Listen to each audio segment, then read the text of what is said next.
দেখেন ছবি তোলার সময় কিন্তু হোয়াইট পেপারটাও ঠিকমতো হোয়াইট দেখা যাচ্ছিল না। যখন আপনি এডিট করবেন একদম হোয়াইট আপনাকে করে নিতে হবে। এখানে দেখেন আমি স্বাক্ষরটা তৈরি করছিলাম, ঠিক এরকম একটি স্বাক্ষর আউটপুট হিসাবে আপনারা দেখতে পারবেন। আপনি যখন সরকারি চাকরিতে আবেদন করবেন তখন আপনার অবশ্যই এই দুইটা বিষয় লাগবেই। নাম্বার 1 ছবি, নাম্বার 2 স্বাক্ষর। আজকের ভিডিওতে আমি দেখাবো স্বাক্ষর তৈরি করার জন্য করে আপনাকে কি কি নিয়মকানুন মানতে হবে এবং কিভাবে আপনি স্বাক্ষরটা তৈরি করতে পারেন। তাহলে চলেন আজকের ভিডিওটা শুরু করি। স্বাক্ষর তৈরি করার সময় আপনাকে এই 4টি বিষয় খেয়াল রাখলেই হবে। নাম্বার 1, আপনি যখন স্বাক্ষরটা করবেন তখন একটি সাদা হোয়াইট পেপার নেবেন আর কালো কলম দিয়ে স্বাক্ষর করবেন। আমি যদি একটি এক্সাম্পল দেখাই, এরকম একটি হোয়াইট পেপার নেবেন, তার উপর আপনি কালো কলম দিয়ে স্বাক্ষরটা করবেন। তাহলে আপনার প্রথম step complete. 2 number step signature size. আপনি যখন স্বাক্ষরটা তৈরি করবেন তখন আপনার স্বাক্ষরের মাপ হতে হবে 300x80 পিক্সেল। এটা আপনি সার্কুলারে পেয়ে যাবেন। এখানে দেখেন খ নাম্বারে লেখা আছে আপনার স্বাক্ষরের মাপ হবে 300x80। প্রথম 300 হোয়াইট, পরের 80 হাইট। 3 নাম্বারে ফাইল ফরম্যাট। আপনাকে ফাইল ফরম্যাট অবশ্যই জেপিইজি অথবা জেপিজি রাখতে হবে। 4 নাম্বার ফাইল সাইজ। আপনার ফাইল সর্বোচ্চ 60 কিলোবাইট হতে পারবে, এর বেশি হওয়া যাবে না। তাহলে চলেন এবার একটি স্বাক্ষর তৈরি করা যাক। আমি প্রথম স্টেপে স্বাক্ষরটা দিয়ে নিলাম একটি হোয়াইট পেপারে। এবার এই স্বাক্ষরটা আমি এডিট করার জন্য করে যে অ্যাপ্লিকেশন ব্যবহার করব, এটা অ্যাডোবি ফটোশপ 2021 ভার্সন। আমি ওপেন করে নিচ্ছি। এখানে দেখেন আমি স্বাক্ষরটা তৈরি করছিলাম, ঠিক এরকম একটি স্বাক্ষর আউটপুট হিসাবে আপনারা দেখতে পারবেন। দেখেন ছবি তোলার সময় কিন্তু হোয়াইট পেপারটাও ঠিকমতো হোয়াইট দেখা যাচ্ছিল না। যখন আপনি এডিট করবেন একদম হোয়াইট আপনাকে করে নিতে হবে।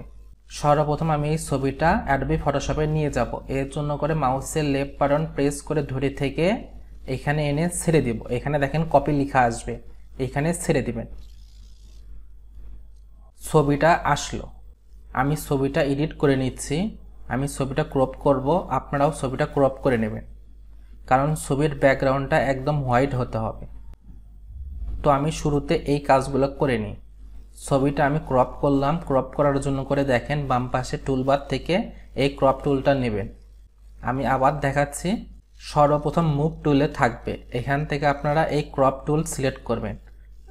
এরপর মাউসের লেফট বাটন প্রেস করে ধরে থাকবেন, এরপর ড্র্যাগ অ্যান্ড ড্রপ করবেন। তাহলে এরকম সিলেক্ট করবেন, তাহলে ক্রপটা হইল। এরপর উপরে টিক মার্ক দিবেন। সর্বপ্রথম আপনার ক্রপের কাজটা হইল। আপনি চাইলে এটা জুম করতে পারেন। জুম করার জন্য করে কন্ট্রোল প্রেস করে প্লাস চাপবেন, আর জুম আউট করার জন্য করে মাইনাস। প্রথমে আমার ছবির ব্যাকগ্রাউন্ডটা পরিবর্তন করতে হবে। আমার ক্রপ টুল সিলেক্ট আছে, এটা থাকুক। বাম পাশে নিচে দেখেন এখানে লেয়ার আছে, চ্যানেল আছে, দুইটা আছে। আমি সর্বপ্রথম লেয়ারে আসব। এখানে দেখেন লক করা আছে, এই লকটা খুলে দেব। এরপর চ্যানেলে আসব। এখান থেকে আমি রেড সিলেক্ট করব। আমি রেড সিলেক্ট করলাম। রেড সিলেক্ট করার পর ইমেজে আসব, অ্যাডজাস্টমেন্টে আসব। এরপর দেখেন এখানে লেখা আছে কার্ভস, এই কার্ভসে ক্লিক করব। তাহলে এরকম একটি ডায়লগ বক্স আসবে। এরপর আমি কিবোর্ড থেকে অল প্রেস করব। অল প্রেস করে থাকা অবস্থায় ডান পাশের এই অ্যারোটা দেখেন, এই চিহ্নটা প্রেস করে বাম দিকে নিয়ে আসব। তাহলে দেখেন কালো হইলে একবারে, আরও নিয়ে আসতেছি, একটু একটু করে দেখেন সাদা এবং কালো হইল। এবার আমি ছেড়ে দিব। আপনি সেই পরিমাণ অবধিই নেবেন যখন আপনার স্বাক্ষরটা একদম ভালো দেখতে লাগবে। এবার আমি ছেড়ে দিলাম।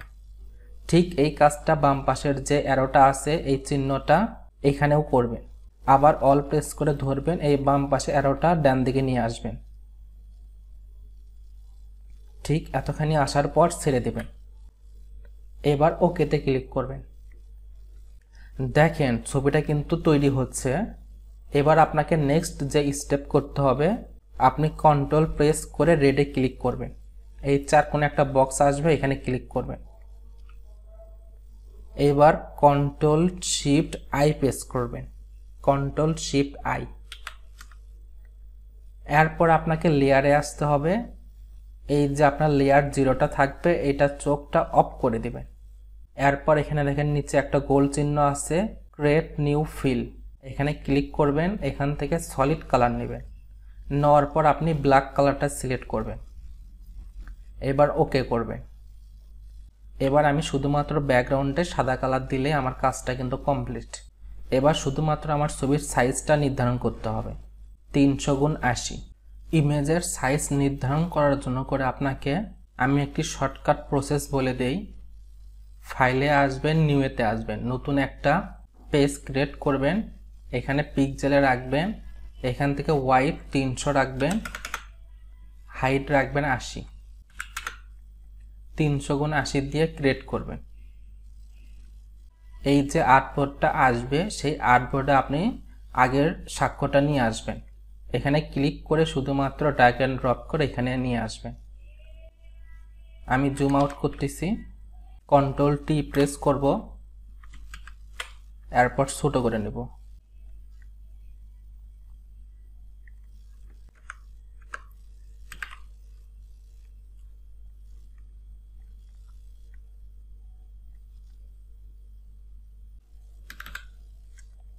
টিক চিহ্ন দিলাম। এইভাবে করলে আপনারা খুব সহজে 300x80 সাইজটা পেয়ে যাবেন।